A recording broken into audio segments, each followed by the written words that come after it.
which I think that is not the right way to go. So I fully continue to fight for my members to allow their capacities and their talent to be deployed by President Mahama for the betterment of our country. But I don't think that going down this route is the right approach. I would encourage journalists who want to talk on this, make sure you are getting your facts right to begin with by talking to the chapter. We have official sources. We have a newsletter. We have our interviews on this very August media house here where we have put out facts. Don't embellish facts. Don't twist facts. Don't misrepresent, you know. And but for God's sake, when we want to put these things out, we should ask ourselves, how is that helping our government? It is the right of every NDC member, including the NDC UK and Ireland members, who have toiled very hard. Yes, and I'm confident in that contract, if you like, social contract that was established between ourselves and our superiors in Ghana, that once you contribute, you will be recognized. I know the recognition will come. But this is too premature, and it's frankly not helpful. And I want to disassociate myself and the chapter entirely from it. I would wish the rest of the this is not the way you run a country. This is not the way you draw the attention of authorities to the fact that you are still waiting for yours. We are just in week 6, and let's take the context here again. There are close to 7,000 appointments that are yet to be made. If my memory is still right, we have not even got up to 100 appointees. Even if we have got 100 appointees, take 7,000. 1% is 70, right? 2% will be 140. Have 140 people been appointed? No. And so if just about 2% of a 7,000 strong core of appointments has come out, and that is enough for us to start trying to turn the guns in on ourselves, then I think it's unfortunate. We have a country to run. Debts have just been paid through DDEP program, servicing of the debts, and we have ministers still to be sworn in. We have a cabinet to work. We have a school system, a traffic light system to abolish. Let us hasten slowly. Let us be quietly patient with our government, much as we demand and press for what is ours. When we do that, let's be factual and let us not malign anyone in the quest for it, because we cannot blackmail our way into appointments. We can be smart about it. We can speak to our superiors, and we have been lobbying. We have been shortlisting CVs and sending to Ghana and encouraging our superiors to listen to us, to do what needs to be done for the good people of this chapter. So I think that this was unfortunate. Perhaps next time it will be best for him to have got an officer from this party to get the right context and put out the right information. But I entirely personally, on behalf of my chapter executives and my chapter, we disassociate ourselves from the unfactual elements or inaccurate and incomplete elements in there, and particularly for assailing the person, or if you like, allegations that monies have been given to the August person of our vice president, which is not true as far as I know, as far as I'm concerned. And by God, I was in the thick of contributions and donations. And your reservations, but does it also not inure to the benefit of your chapter if somebody seeks to draw attention to your contributions? If he may get he got a few things wrong, as you've corrected, but if somebody says, look towards these people too, does it not inure to your benefit? Well, it might inure to our benefit. We need to get to a point where if it's worth doing, it's worth doing right. I, for one, would not like, right, to be asked to serve in a government after engaging in subterfuge and blackmail to get it. I don't want to do that. Many of my members contributed to the victory of the NDC for the salvation of our country, and salvation of which we are seeing now. Those of them who had bonds can see the real impact that President Mahama has for the first time, if you like, make sure that we are restoring calm to repaying our debts. Make sure that the political environment, the tone at the top, is stabilized. Things are moving in the right direction. 74% of Ghanaians are now saying that Ghana is moving in the right direction, as opposed to about 63% under President Nana Addo barely 7 weeks ago. That is the kind of governance we want. And so whilst it may inure to our benefit, we must always ask ourselves whether that tactic is sustainable. One of the reasons that I get upset by some of these things is, look, Senator, you will recall that in 2023, when I was campaigning as chairman for to be a chairman of the UK and Ireland chapter, there was a point in time when, unfortunately, this same media house had to discuss certain stories that were planted in the then Hawk newspaper about my person alleging that I was a Dangote, and I was bribing every single big official in Ghana just for the purpose of becoming a chairman for a constituency, effectively the UK Island chapter being a constituency. It was really destabilizing, unsettling for me. I had many of my family members and friends who do know me not to be that kind of person, were really upset. And a number called on me to consider not going forward with this policy if it's the way it's going to go. So when I have experienced that kind of misinformation, I do not want any other politician to suffer it. That is not the way to go. Advocacy can be done in a better way. And I don't blame you. Perhaps whoever gave him the source, whoever gave him that information is a rogue, I must say. The information that was given was not sanctioned by this chapter. We did not ask him to go and advocate on our behalf, not that we need people to be sanctioned by us to advocate on our behalf. But if you have to do it in a manner. Imagine all the other chapters and every other Ghanaian who contributed went on the airwaves in similar manner, listing that I gave as soon as you say this, I gave as soon as you say that. Especially when what you said you've given is not true. You can imagine the damage that you are going to be causing to the institutional structures and our own leaders, if you like, integrity and person. That is not the way we want to be lobbied for. That is not the way we want our members to receive opportunities to serve in this government. Remember, it is the president's prerogative to appoint.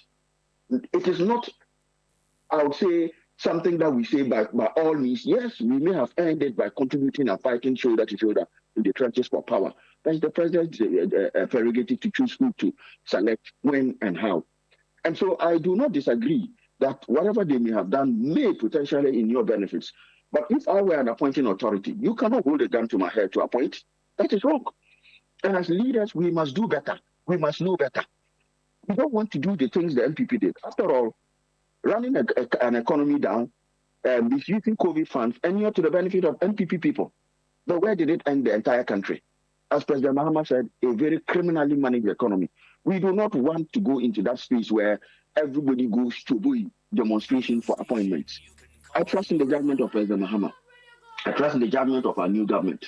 We know that at the right time they'll do the right thing by the good people of not just the UK, but the other countries in the diaspora. And of course, Ghanaians that are in Ghana. The concerns are widespread, they are legitimate, but we must prosecute them diligently in a sustainable way that does not destroy our own government's credibility, and also paying attention. As they say, he who comes to equity must come with clean hands. We cannot prosecute an agenda like that through subterfuge and through elements of disinformation. We need to follow the protocol. We need to do the right thing. And by God, if I found out whoever is behind this, we will have a bone to pick with them.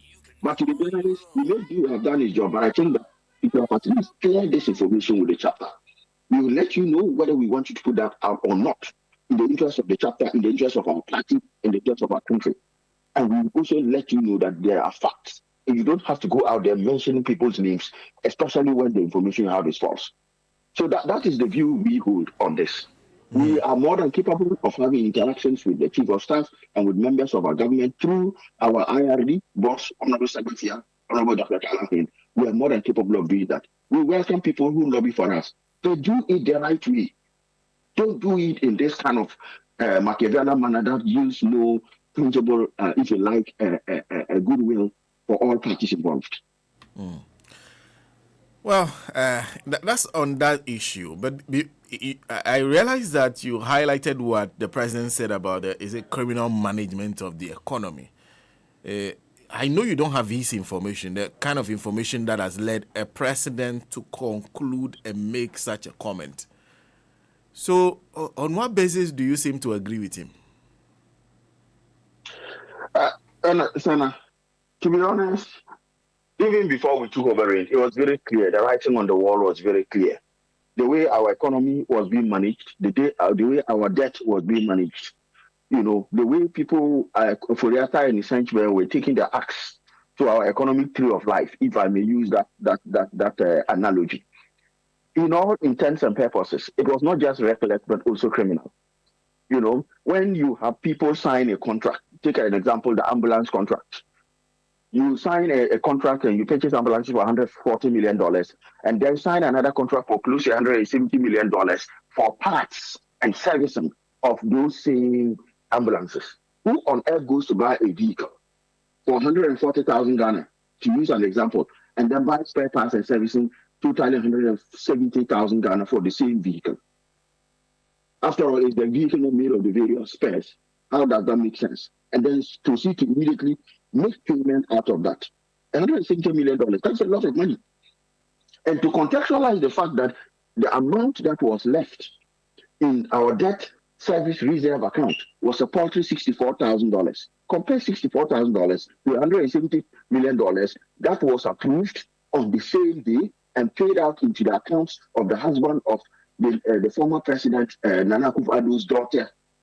Imagine that. If that is not criminal, what is it? It is not reckless. It is not accidental. It is not incompetent. It is a criminally minded enterprise. And taking out $170 million from our public purse, multiply that by 15 and see where we are. Just 100 alone will be about 1.5 billion Ghana cedis. So you are looking at somebody receiving close to 3 billion Ghana cedis just for being the husband of the daughter of the president through such criminal enterprise. That's just one small example. Imagine the impact of that on our debt. The same government that is able to give this amount of money to the daughter of the president, the president's daughter's husband. Of course, we know who is involved in this. Those two guys left the country right after election. It's the same government that leaves a paltry $64,000 in the debt service account of the whole country to service debts. That's the amount they left there. That is the amount they left there. And President Obama had to top it up to 6 billion Ghana cedis for the purpose of these recent payments. So this is just one example. And there are many we can keep citing. You remember I was on your station just after election and I told you that by the time all the chips are down and we've counted them and taken stock, our debt will rise from more than the 765 billion we had as of about Q3 to almost a trillion Ghana cedis in debt. Now we're taking stock of it and we're seeing the rot that was left there. President Obama is not like one of these MPP guys who would have come out and detailed it all in the press. But of course, he has given us a hint. And many are not surprised. That's the fact. There's nobody who is following the economic happenings in Ghana that is surprised by those utterances. So that is the reason I agree 100% with that sentiment. I see. Well, my guest in studio is here. But just one more thing before I let you go. And he made those comments when appealing to organized labor to reconsider their demands on government. In fact, they said they should temper their demands. What was agreed ultimately was 10%. The MPP people say that is woefully inadequate considering the the conditions workers find themselves in.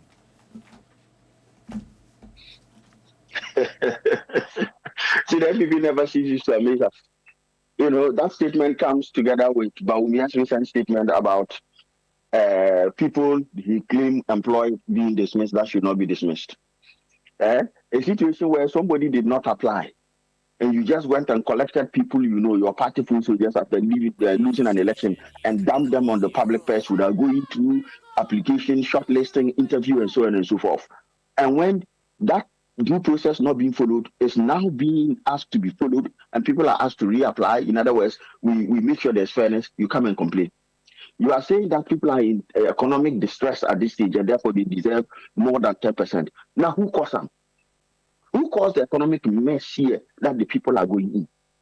And if you are the one who just created this gargantuan economic mess that the people are suffering in, and you are coming to sit here and say, because I created a mess in which the people are in now, don't take any steps to fix it. Do they not know that by capping the rates at 10%, we are trying to stem inflation? Because after all, inflation is what too much money chasing too few goods. We need to get Ghana working again, increase productivity, and making sure people are being paid for what they do, the work that they do, so that we can match that and start bringing price inflation downwards, which will be better for all Ghanaians. And this is what President Mahama said.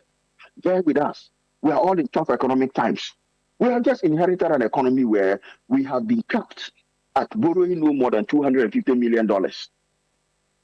For the whole year, we can't borrow more than $250 million externally, if I must add, as per the dictates of the IMF deal that we just agreed. Our cocoa proceeds has collapsed by more than 25%, we should say 4.5% a decrease in our cocoa proceeds. For the first time in the last 15 years. For the first time in the last 15 years, we have got less than 1.7 billion in cocoa proceeds. The IMF has declared to us, we need to restructure and revamp the cocoa sector. That is effectively almost dead. We have a lot of debts. Gas from Nigeria, we have not been able to pay. They are threatening to cut it off. We have to secure emergency fuel to keep the lights on. This is the gargantuan mess these guys have left us. And I think that organized labor, I want to applaud them for listening to President Mahama and for agreeing to take a pay rise of 10% whilst we try and sort this mess out. And I accept and agree with what President Mahama said. Agree to this and let us work together to resurrect this economy that has been put into coma. Once the economic proceeds come and things are stabilized, inflation comes down, and the fruits are there, we will share them equitably with labor as well. But for now, everybody tighten their belts. That is why President Mahama is running a slim down government. That's why President Mahama has cancelled any, if you like, a glamorous celebration of a seat match that would have come with millions of Ghana cedis, which he has cut back.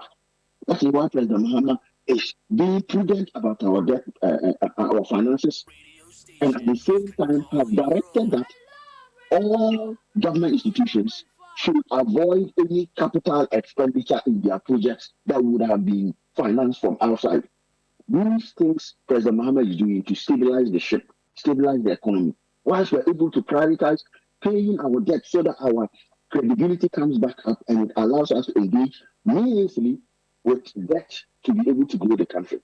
So I think the NPP should keep quiet. As I said the last week, we should just keep quiet and let good governance unfold, what good governance play out. Chairman, thank you very much for speaking to us. You're welcome, my brother. Have a good day. You too.